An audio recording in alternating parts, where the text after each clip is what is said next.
Welcome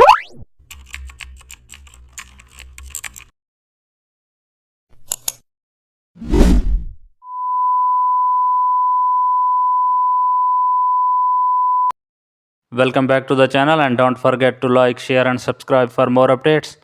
Today we are diving into an exciting tutorial, how to design a geometric poster layout with custom shape.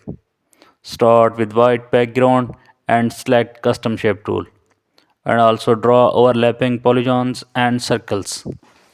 Adjust scale and rotation for balance. Use complementary colors for contrast and apply gradient overlay to one main shape. Now add small text in modern sans serif fonts.